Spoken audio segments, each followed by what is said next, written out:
గారు మంచి విశ్లేషణ ఇచ్చారు. మళ్ళీ లైన్లో ఉండండి, మళ్ళీ వస్తానండి మీ దగ్గరికి. ఫణీంద్ర గారు, ఫణీంద్ర గారు, దాదాపుగా చూసుకుంటే ఈ ఆపరేషన్ కగారు ఏదైతే అమిత్ షా కీలక వ్యాఖ్యలు చేశారు, గతంలో కూడా చేశారు, లాస్ట్ ఇయర్ చేశారు, చాలా కావాల్సినంత సమయం ఇచ్చారు, అనేక బలగాల దగ్గర నుంచి భారీగా ప్రయత్నాలు చేసి అనేక మందిని మావోయిస్ట్ లీడర్స్ని ముట్టబెట్టారు. ఓవరాల్గా ఈ ఆపరేషన్ కగార్ అనేది సత్ఫలితాలు ఇచ్చాయంటారా? ఏమంటారు మీరు? ముందుగా పెద్దలు బండారు గారికి, అదే విధంగా సోదరి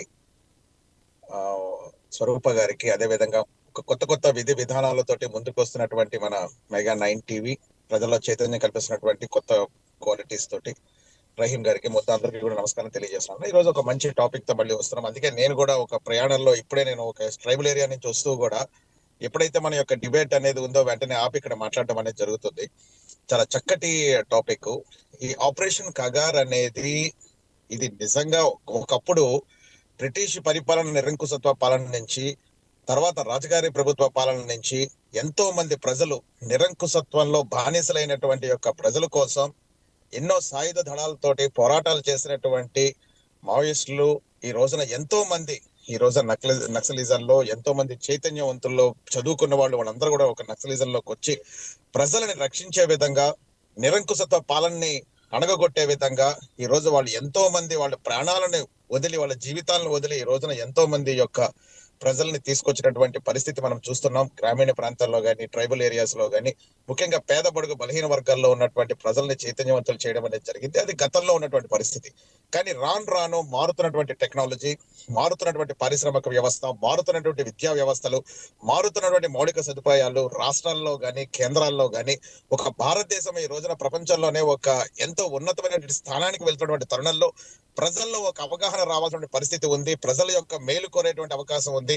ఈ రోజున ఎంతో మంది ఈ రోజున ప్రాణాలను బలికొనేటువంటి వ్యవస్థ నుంచి ప్రజలను చైతన్యవంతులు చేసేటువంటి వ్యవస్థలో మనం ఉన్నాం కాబట్టి, ఒకప్పుడు పాలనకి ఇప్పుడు పాలనకి కొంత మెరుగు ఉంది కాబట్టి, అభివృద్ధి పదంగా ముందుకు వెళుతున్నాం కాబట్టి, ఈ రోజున ఏదైతే మావోయిస్టులు ఉన్నారో వాళ్ళ జీవితాలను త్యాగాలు చేసి ఈ రోజున ప్రజల కోసం పోరాటం చేసేటువంటి యొక్క సాయుధ దళాలు అన్ని కూడా ఇప్పుడు అలాంటి పాలన చేయాల్సినటువంటి ఆవశ్యకత లేదు.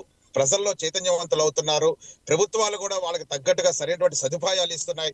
ప్రభుత్వాలు కూడా వాళ్ళని ఎప్పుడైతే గనక జనజీవన స్రవంతిలో గనక వస్తే వాళ్ళకి తగినటువంటి విద్యా విధానాల్లో కానీ, మౌలిక వసతుల్లో కానీ, మార్పుల్లో కానీ అన్ని రాష్ట్రాలలో, అన్ని ప్రాంతాలలో కూడా ప్రజలతో కలిసి మమేకమయ్యి వాళ్ళు కూడా జీవనం సాగించేటువంటి వ్యవస్థలు ఈ రోజున ముందుకు వస్తున్నాయి. కాబట్టి దీని వల్ల ప్రజానికానికి కానీ, అదే విధంగా ఈ యొక్క ఎవరైతే మావోయిస్టులో ఉన్నటువంటి వాళ్ళు ప్రాణ త్యాగాలు చేసినటువంటి వాళ్ళకి సరైనటువంటి నివాళులు మనం అర్పించే దిశగా ఈ రోజున ఉంటుంది అని చెప్పేసి ముఖ్యంగా తెలియజేస్తున్నాం. అంతేకాకుండా ఏవైతే బెనిఫిట్స్ అంటున్నారు, అప్పుడున్నటువంటి టెక్నాలజీకి ఇప్పుడున్నటువంటి వ్యవస్థకి, ఇప్పుడున్నటువంటి టెక్నాలజీకి చాలా తేడాలు వస్తున్నాయి.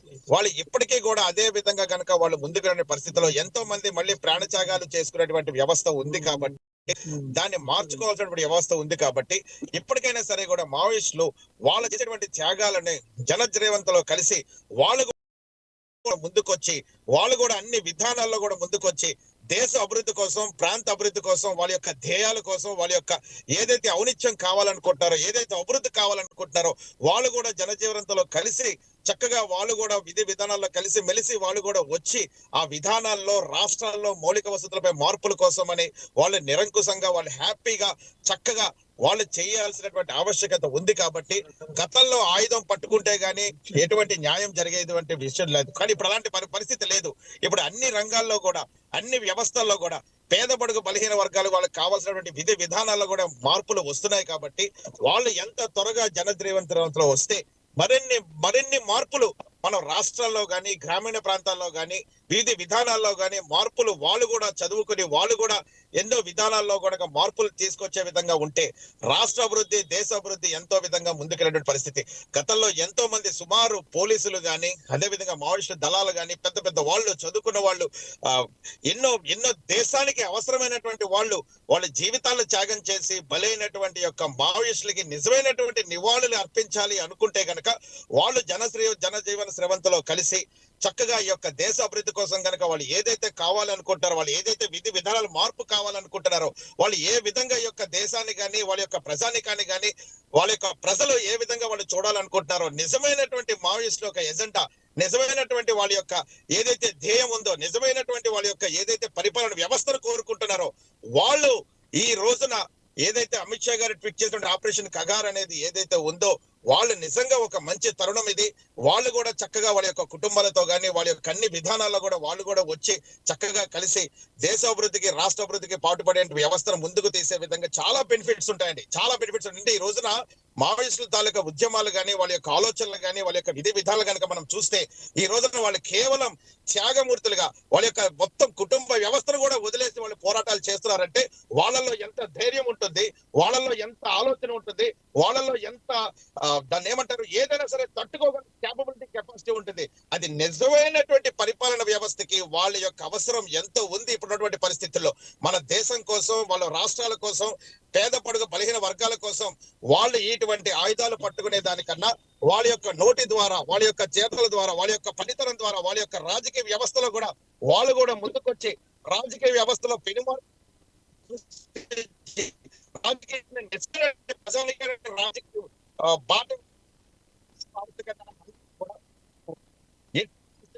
మావోయిస్టులు ఎప్పటికైనా సరే వాళ్ళ యొక్క ధ్యేయాన్ని ఆలోచన చేసి ప్రజల్లో కలిసి మరింత పాలనా విధంగా ముందుకు వెళితే కనుక 100% బాగుంటుంది. దీనివల్ల చాలా చాలా చాలా రాష్ట్రాలకి, దేశాలకి చాలా ఉపయోగపడే విధంగా వాళ్ళ యొక్క ఆలోచన చాలా అవసరం. కాబట్టి వాళ్ళు ఎంత తొందరగా ప్రజానికాల్లోకి వస్తే, ఎంత తొందరగా ప్రజలతో మమేకమైతే, ఎంత తొందరగా ప్రజల్లో కనుక నిజమైనటువంటి వ్యవస్థని నెలకొల్పితే ఈ రోజున రాష్ట్రం గాని, ప్రజలు గాని అందరూ కూడా చాలా సుభిక్షంగా ఉంటారు. ఈ రోజున నిజంగా ఎంతో మంది పాపం చనిపోతూ ఉంటే చాలా బాధ అనిపిస్తుంటది. మంచి మంచి నాయకులు చనిపోతున్నారు. ఒకప్పుడు నిజమైనటువంటి నిరంకుశత్రుని మావోయిస్టు నాయకులు చనిపోతున్నారు. అంటే వాళ్ళలో కూడా ఒక ఆలోచన అనేది ఉంది, వాళ్ళలో కూడా ఒక వ్యవస్థీకరణ ఉంది, వాళ్ళలో కూడా ఒక పరిపక్వత ఉంది, వాళ్ళలో కూడా ప్రజల మీద ఒక సింపథైజ్ ఉంది. కాబట్టి సరైనటువంటి పాలన నిజంగా కనుక వాళ్ళు కోరుకుంటే, సరైనటువంటి వ్యవస్థను కోరుకుంటే, ఈ దేశాల్లో గానీ వాళ్ళ యొక్క రాష్ట్రాల్లో గానీ వాళ్ళ సరైన వ్యవస్థను కోరుకుంటే వాళ్ళు చక్కగా ప్రజల్లో మమేకమైతేనే నిజమైనటువంటి మావోయిస్టులకి, మనం త్యాగమూర్తులకి మనం జోహార్లు అర్పించిన వాళ్ళు అవుతామని చెప్పేసి వాళ్ళు ఆలోచన పెరగాలి. ఎందుకంటే ఇప్పుడు కొత్త కొత్త టెక్నాలజీస్ వచ్చేసాయండి, ఇప్పుడు కొత్త కొత్త వ్యవస్థీకరణ వచ్చేసింది, కొత్త కొత్త విధానాలు వచ్చేసాయి. ఇప్పుడు వాళ్ళు అడవి బాట పట్టినంత మాత్రాన వాళ్ళు నిజమైనటువంటి ధ్యేయంగా మనం అనుకోకూడదు. వాళ్ళలో ఎంతో మంది నిజంగా అమాయకులు కొంతమంది ఉన్నారు, తెలియని వ్యవస్థలో కొంతమంది కొంతమంది కొన్ని రకాల వాళ్ళలో అందులో ఆ యొక్క గ్రూపుల్లో జాయిన్ అయ్యి వాళ్ళ కుటుంబానికి దూరం అయ్యి ప్రాణాలు బలికొని ఎందుకు పనికిరాని వాళ్ళగా వాళ్ళు కలిసిపోతూ ఉంటే చాలా బాధకరమైన వ్యవస్థలు ఈ రోజున మనం చూస్తున్నాం. చాలా బాధ అనిపిస్తూ ఉంటుంది.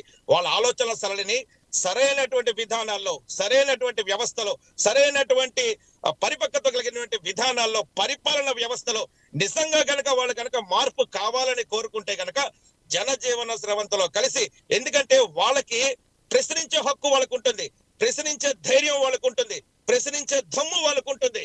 ఇప్పుడు ప్రశ్నించితేనే ప్రజానీకం అనేది మారుతుంది. కాబట్టి ఈ ఆయుధాలన్నీ వదిలేసి ప్రజలతో కలిసి వాళ్ళల్లో కూడా రాజకీయంలోకి రావాలా, రాజకీయ వ్యవస్థను మార్చాలా, రాజకీయ పునర్వ్యవస్థీకరణ చేయాలా, రాజకీయ